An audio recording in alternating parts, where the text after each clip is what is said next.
Today we're diving into Do It Now. Oh, cool. This book promises a path to personal efficiency, Okay. but not just in the get more done sense. Yeah. Savoyet, an efficiency expert, wants to help you find happiness in both your work and life. And his approach is really intriguing. Yeah. What I found fascinating was that he grounds his advice in the realities of the modern world. Right. He connects the overwhelming volume, variety, and velocity of information we face daily to the need for personal efficiency. He even calls it the 3V challenge. Right. Like big data's 3Vs. Right. I immediately felt seen. Yeah. It's like he understands that just staying afloat in this information overload is a feat in itself. Exactly. But Savoy doesn't start there. He adds a fourth and fifth V. Yeah. Value, are we focusing on what truly matters? Right. And veracity, are we discerning fact from fiction in all this noise? That's a brilliant point. It's not just about processing information faster. It's about being discerning with our attention and energy. So how does this efficiency translate into happiness? Well, I have to admit, I'm a bit skeptical about that connection. Savoy argues that many organizations, customers, and employees are not getting their needs met because efficiency is lacking. He sees efficiency, when done well, as creating a win-win-win for all three. Okay. Imagine a world where companies thrive. Customers are delighted, and employees feel fulfilled. That's the potential he's highlighting. Okay, I'm starting to see the bigger picture here. Yeah. But how do we actually achieve this win-win-win? Does Savoyet offer any concrete steps? The book dives deep into habit formation, which Savoyet believes is the key to lasting efficiency. Okay. He even includes a 21-day challenge to help readers implement the habits. Oh, definitely. Which I think speaks directly to your desire for actionable steps. I'm all about practical advice that I can actually implement. Right. Speaking of practical advice, what are some of the specific techniques Savoyet recommends? Well, one that stood out to me is decide now. It's about making a decision about every task the moment it enters your awareness. Right. Do it, schedule it, delegate it, or delete it. No more mental clutter of lingering to-dos. Wow, that seems intense, but I can see how it would force you to be more decisive and organized. Right. What else does he suggest? Another intriguing one is the worst first, the best last. Savoyet suggests tackling your most dreaded tasks first. Okay. To free up mental energy and motivation for the more enjoyable stuff later. Interesting. That goes against my natural inclination to save the best for last. Right. But I'm willing to give it a try. I'm curious, does Savoy connect this to any psychological concepts? He does. He uses the classic marshmallow test analogy to illustrate the power of delayed gratification. Right. Remember that experiment where kids could either eat one marshmallow now or wait and get two later? Oh, right. The kids who could resist the immediate temptation ended up having greater success later in life. Exactly. Savoyet argues that building the habit of delaying gratification is key to achieving long-term goals, whether it's resisting that tempting social media notification or tackling that difficult task that's been looming over you. Okay. I'm starting to see how these seemingly simple techniques can have a deeper impact on our overall efficiency and well-being. What are some other techniques that caught your eye? Well, there's one called decision bubbles, which is about training your brain to make certain decisions automatically based on your values and goals. It's like a driver responding to traffic lights without having to think about it each time. Ooh, I like that. It's about automating those routine decisions so we can free up mental bandwidth for the more complex ones. Are there any techniques specifically targeted at handling digital overload? Yes. That's a major struggle for me. Savoyet dedicates a significant portion of the book to that, which I found really helpful. Okay. He offers practical tips like disabling notifications, batch processing emails, and creating action folders to organize incoming messages. Those are all great tips, but I have to admit I've heard them before. What makes Savoyet's approach unique? It's not just about the techniques themselves, it's about the underlying philosophy. Savoyet emphasizes the importance of being intentional with our technology, use of understanding how it impacts our brains and our behavior, and then using that knowledge to our advantage. Okay, that makes sense. It's not about demonizing technology, it's about using it as a tool to support our goals rather than letting it control us. I'm really intrigued to learn more about how Savoyet applies these principles to different areas of life, like our work relationships and personal growth. That's exactly where he takes us next. Okay. He delves into the importance of creating an efficient network, Okay. which is all about building strong relationships that support our productivity and well-being. Okay, that sounds interesting. Mm-hmm. I'm curious to hear more about how he connects efficiency to our social connections. Let's dive into that in the next part of our deep dive. So we left off talking about how Do It Now dives into building an efficient network. It's not just about you being more efficient as an individual. It's about how that efficiency can actually spread and benefit the people around you. That's a fascinating idea. It makes efficiency feel less selfish, more like a positive ripple effect. What? But how exactly do we create this so-called efficient network? Savoy introduces this concept of being an efficiency catalyst, Okay. which I thought was a great way to put it. It's about inspiring and enabling others to adopt more efficient practices. He even gives tips on how to give sincere compliments and acknowledge people's contributions in a way that feels genuine and motivating, which can boost everyone's effectiveness. I love that because often efficiency advice makes it feel like a solo mission. Yeah. But we're all interconnected, right? Our efficiency or lack thereof impacts the people we work with, our families, even our communities. Exactly. And Savoy acknowledges that not everyone will be on board with this efficiency journey. He dedicates a section to dealing with difficult people, particularly those who constantly interrupt your workflow. Oh, tell me about it. I feel like I'm constantly battling interruptions. Does he offer any practical strategies for dealing with those? He does. He suggests setting clear boundaries, redirecting interruptions in a positive way, and even using humor to diffuse tense situations. It's about being assertive without being aggressive, protecting your time and energy without damaging relationships. That's so important because sometimes just the stress of dealing with those interruptions can derail your entire day. Yeah. But I'm curious, does Savoy address the balance between individual efficiency and collaboration? Because sometimes it feels like those two things are at odds with each other. He absolutely does. In fact, he has this really insightful point about the me phase versus the we phase. Like, we all go through these stages of wanting independence and then realizing that interdependence is actually key to success. Okay, I'm intrigued.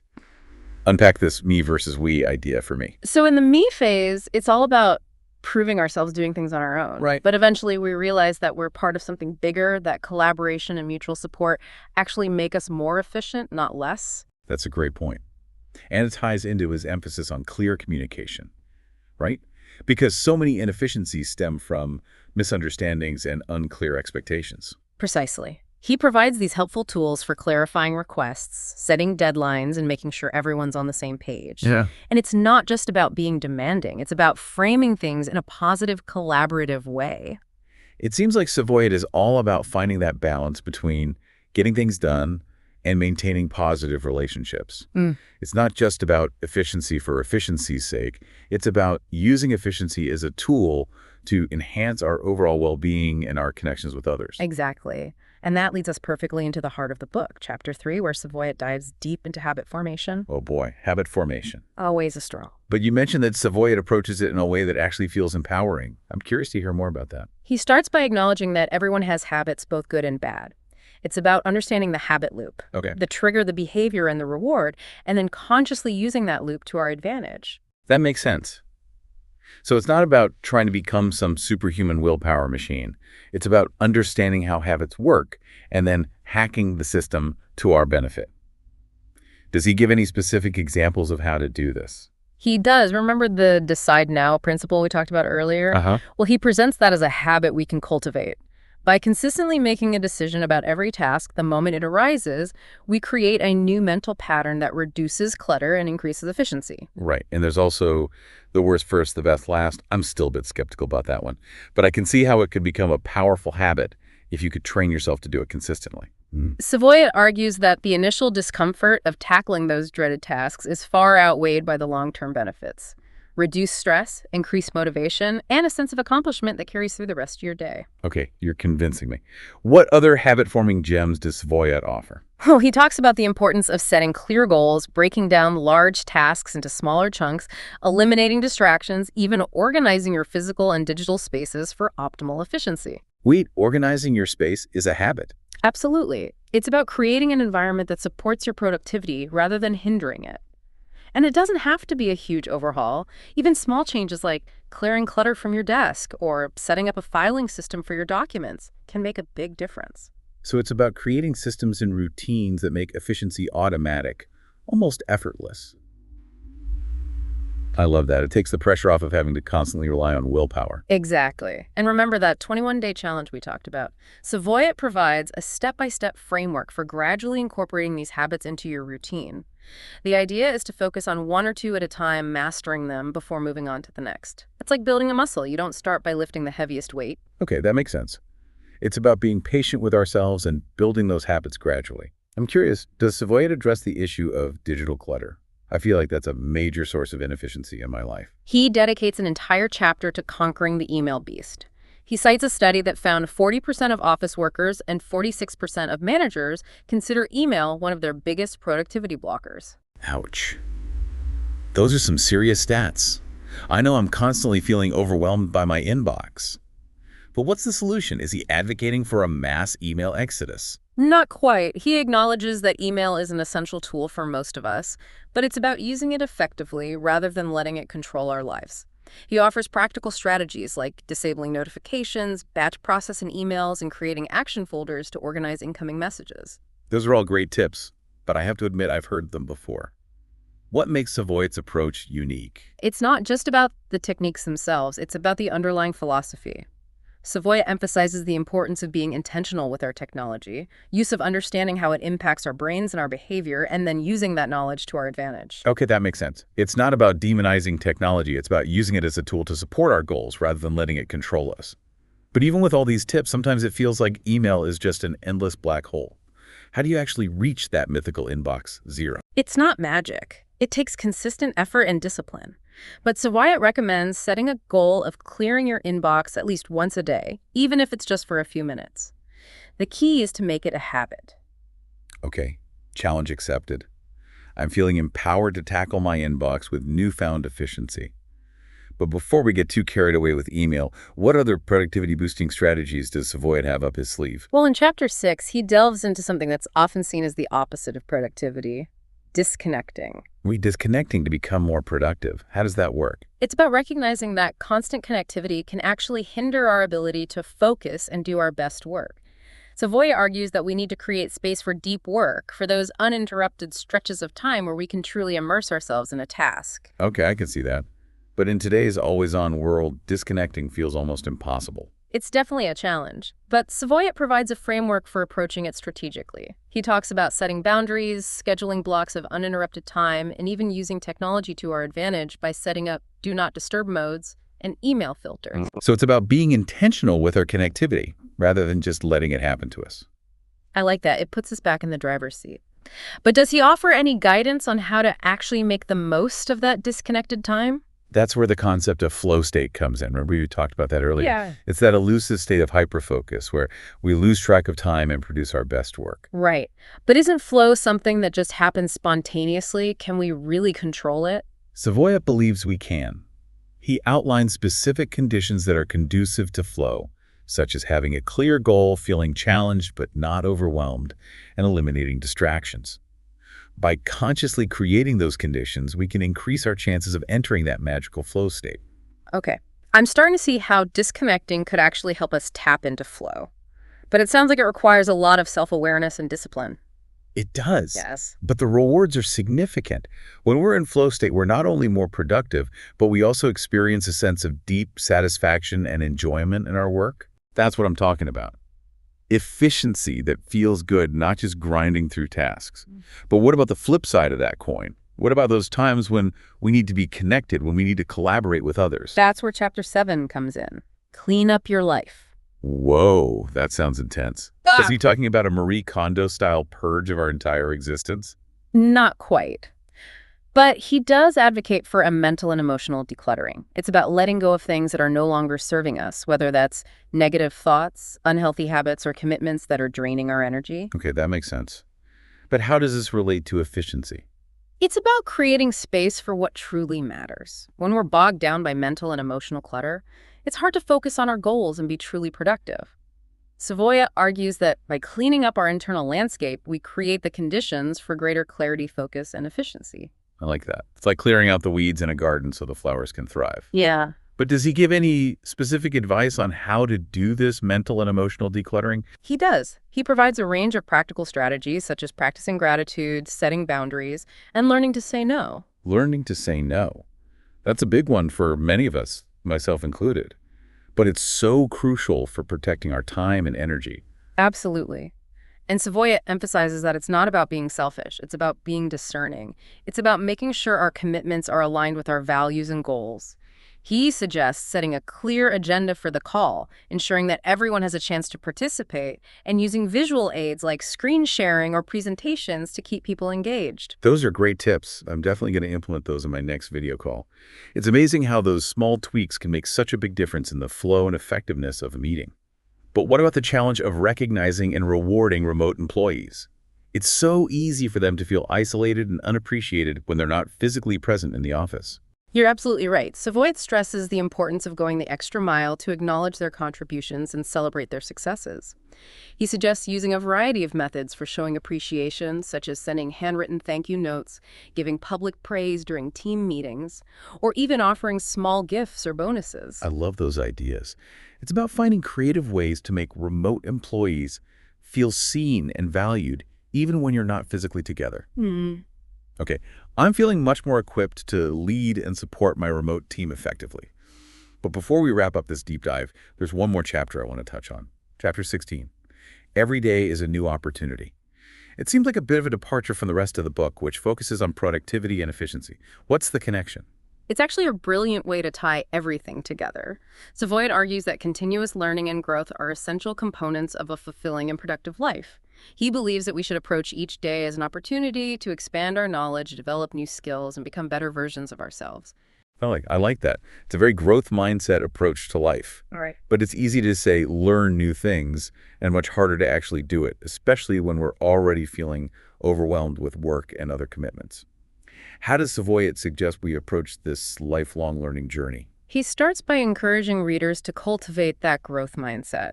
You mentioned a belief that our abilities are not fixed, but can be developed through effort and practice. It's about embracing challenges and seeing setbacks as opportunities for learning, not failures. Growth mindset is such a powerful concept. I've found that it's completely transformed my approach to both my personal and professional life. It's allowed me to take more risks, embrace feedback, and see failures as valuable learning experiences. But does Savoy offer any practical tips for actually implementing this growth mindset? He does. He provides concrete strategies for setting learning goals, identifying our learning style, and finding resources and support. He encourages us to think about the skills and knowledge that would help us achieve our goals, and then to actively seek out opportunities to develop those areas. I like that. It's about taking a proactive approach to our own growth and development. But what about those of us who struggle with procrastination, or who just don't seem to have the time or energy for learning new things? Savoy acknowledges those challenges. He encourages readers to start small, setting aside even just a few minutes each day for learning.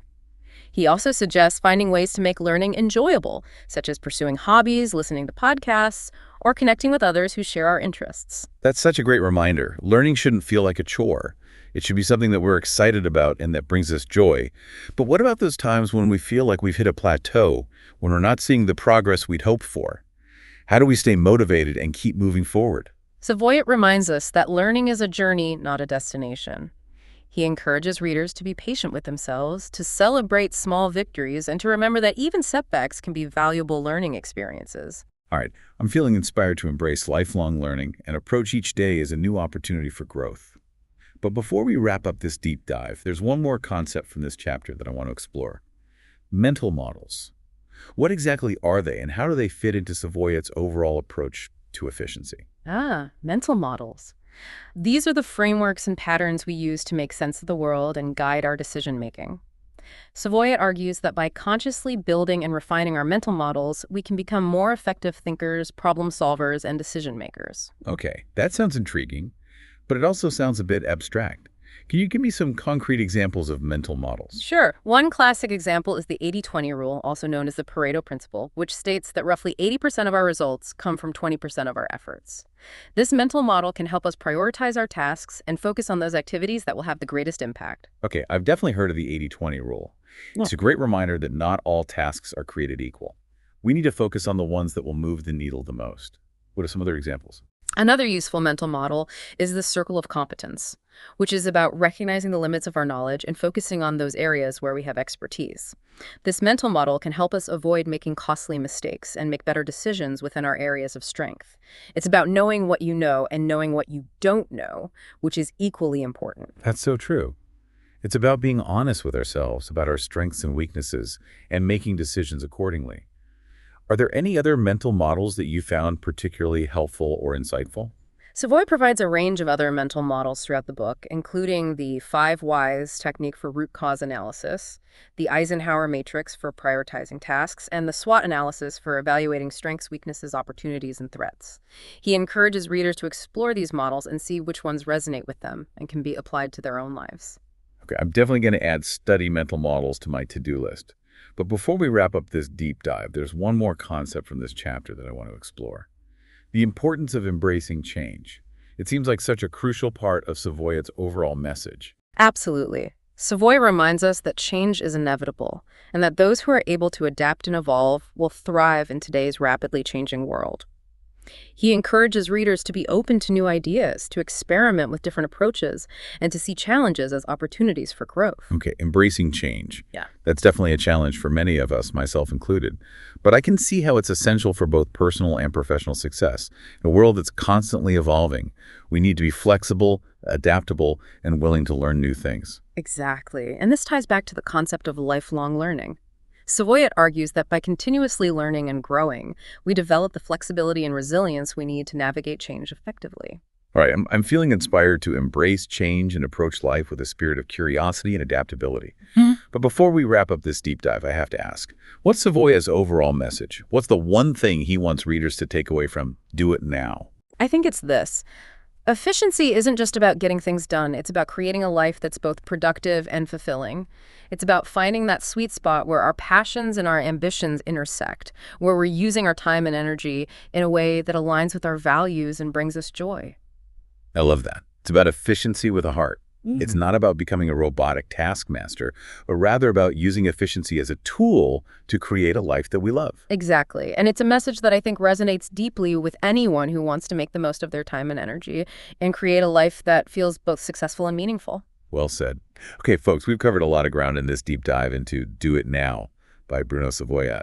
We've explored his unique approach to personal efficiency, his emphasis on habit formation, his insights on managing our time and energy, his tips for leading and collaborating effectively, and his inspiring message of lifelong learning and embracing change. It's a book that offers practical strategies for boosting productivity, but it also goes deeper, challenging us to think about why we want to be efficient and how we can use efficiency as a tool to create a life that's truly aligned with our values and goals. Absolutely.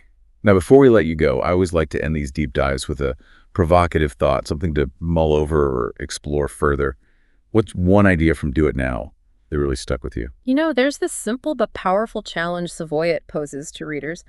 What would happen if for the next 24 hours you applied the Decide Now principle to every request or task that comes your way? Ooh, that is provocative. I can already feel my brain resisting that level of decisiveness. It sounds almost impossible, but also incredibly intriguing. Right, but imagine the clarity and sense of control it could create. No more lingering to-dos, no more decision fatigue. It's a radical experiment, but it could be incredibly insightful. I love it. It's a challenge that really encapsulates Savoyet's approach to efficiency, being proactive, taking control, and making conscious choices. So to our listener, we leave you with this question. Are you up for the 24-hour Decide Now challenge? It might just revolutionize your approach to efficiency and beyond. That's it for our deep dive into Do It Now by Bruno Savoyet. We hope you've enjoyed this journey into the world of personal efficiency and that you've gleaned some valuable insights to apply to your own life. Until next time, keep diving deep and keep striving to become the most efficient and fulfilled version of yourself. Happy organizing.